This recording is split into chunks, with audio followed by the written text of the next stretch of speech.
Good morning, students.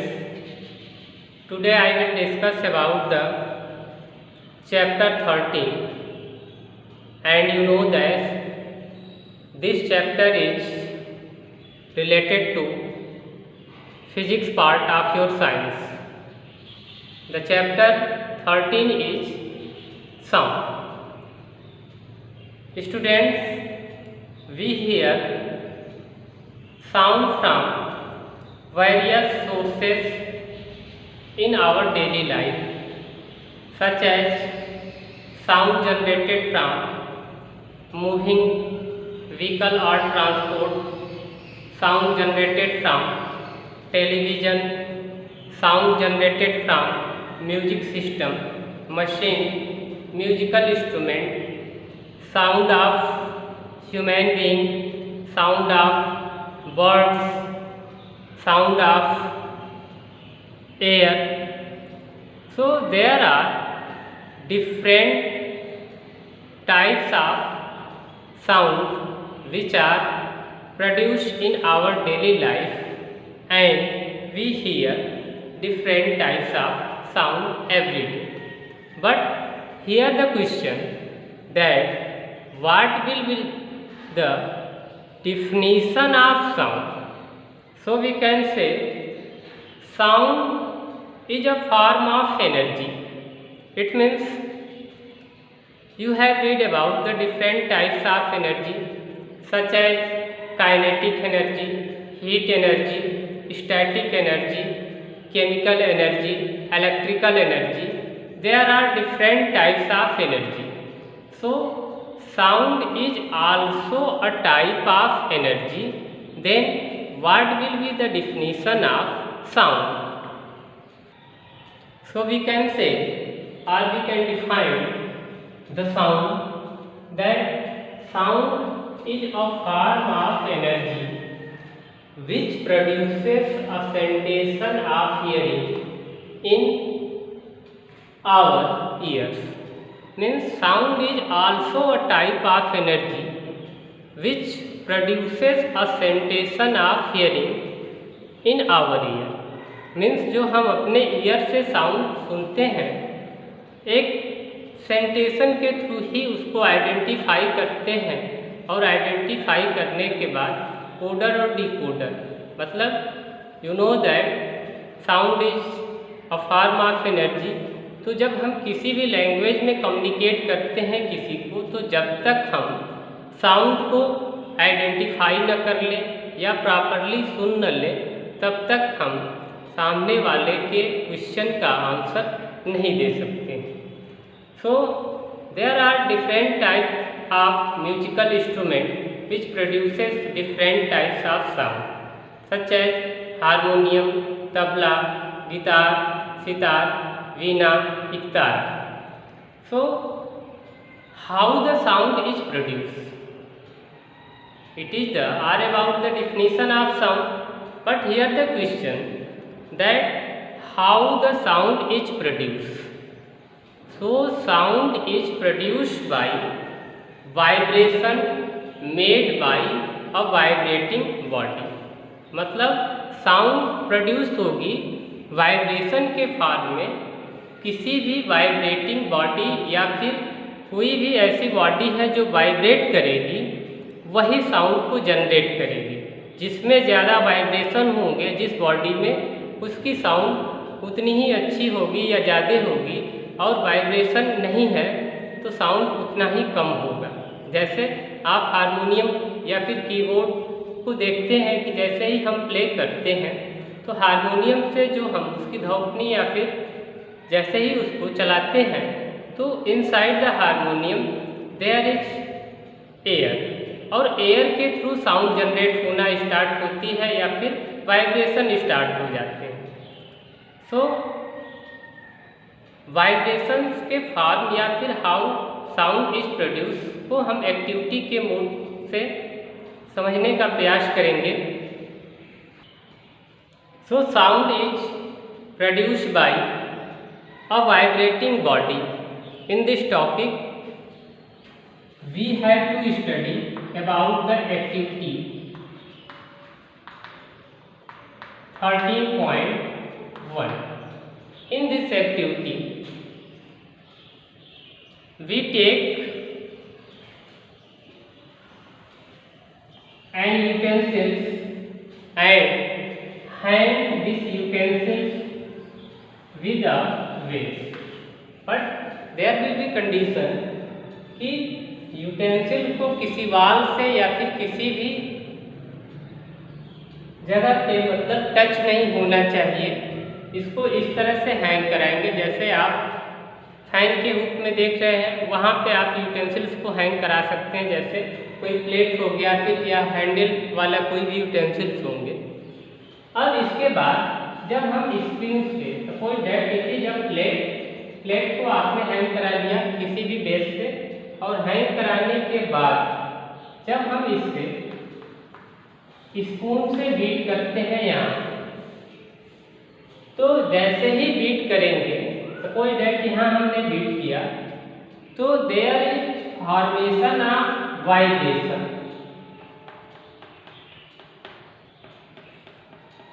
This is the vibration and through vibration there is production of sound, or we can say sound is produced by vibration made by a vibrating body. Sound is produced by vibration made by a vibrating body.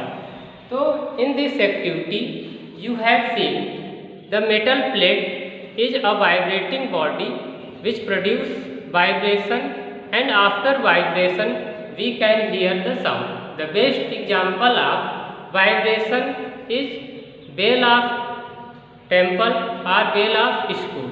जैसे ही हम temple के bell को उसके hammer से beat करते हैं तो तुरंत हमें साउंड भी सुनाई देती है, and when you touch that bell then you will feel the vibration. So चाहे कोई भी म्यूजिकल इंस्ट्रूमेंट हो, हारमोनियम, वीणा, एकतारा या फिर सितार, सबसे या सभी म्यूजिकल इंस्ट्रूमेंट में वाइब्रेशन के थ्रू ही साउंड जनरेट होती है। और साउंड को ट्रैवल करने के लिए सपोज दैट जैसे ही स्कूल में बेल रिंग होती है, when the period is over, तो जितने भी स्कूल में कैंपस में लोग हैं सबको साउंड सुनाई देती है। तो साउंड सुनाई देने का एक ही रीज़न है कि साउंड वन प्लेस से एंदर प्लेस मूव कर जाती है या फिर ट्रैवल कर जाती है। तो इस तरह से हम कर सकते हैं, या we can say that sound need a medium for propagation or for moving.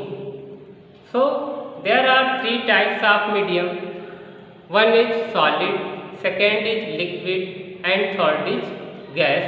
तो जो साउंड हमें स्कूल बेल की पूरे अपने क्लासरूम तक सुनाई दे रही है, तो वो साउंड के लिए जो मीडियम होगा दैट इज एयर। एयर के थ्रू हमें सुनाई दे रही है। इसी तरह से और सारे साउंड्स हैं जिनके कि मूव करने के लिए वाटर भी रिस्पॉन्सिबल है, साथ साथ सॉलिड भी है। So about the medium of sound propagation I will discuss later. Here the next topic is sound produced by human. Sound produced by human, you know that sound is produced by human through throat या फिर गले से sound produce होती है। अगर आपको sounds के production के बारे में जानना है इन केस ऑफ ह्यूमन, तो जब आप अपने फिंगर को इस पोजीशन में या थ्रोट रीजन में जैसे रखते हैं और लाउडली स्पीक करते हैं या फिर कोई भी म्यूजिक सिंग करते हैं, तो you will get or you will feel there is vibration. So sound is produced in human through voice was, or it is also called larynx. अब लैरिंक्स की जो पोजीशन है ह्यूमन के केस में, ये आपका वॉइस बॉक्स और larynx है जो कि आपके थ्रोट में सिचुएटेड होते हैं, और इसके जस्ट बिलो आपका विंड पाइप होते हैं। तो विंड पाइप के थ्रू जैसे ही एयर मूव करती है और एयर मूव करने के बाद यहाँ पे वाइब्रेशन जनरेट होना स्टार्ट करते हैं, और वाइब्रेशन जैसे ही जनरेट होगी तो इस वॉइस बॉक्स के थ्रू साउंड जनरेट होती है। But there is difference in the frequency of sound in male and women, because if you see the structure of vocal cord of men and vocal cord of women, then you will get the length of vocal cord, length of vocal cord in men is 20 mm, means 20 millimeter, 20 millimeter. But the length of women vocal cord is 15 millimeter. Due to this reason, the sound produced by a woman is high pitch and the sound produced by a man is low pitch. तो इसके लिए भी reason है which is appear at the age of puberty. In case of girls or boys, there is deposition of tissues. In case of girls, vocal cord, जैसे ये vocal cord है, vocal cord में अगर गर्ल चाइल्ड है तो यहाँ पे आपका क्या हो जाएगा, deposition of tissues through hormonal change. तो यहाँ पे जैसे ही डिपोजिशन होगा तो you know the relation of pressure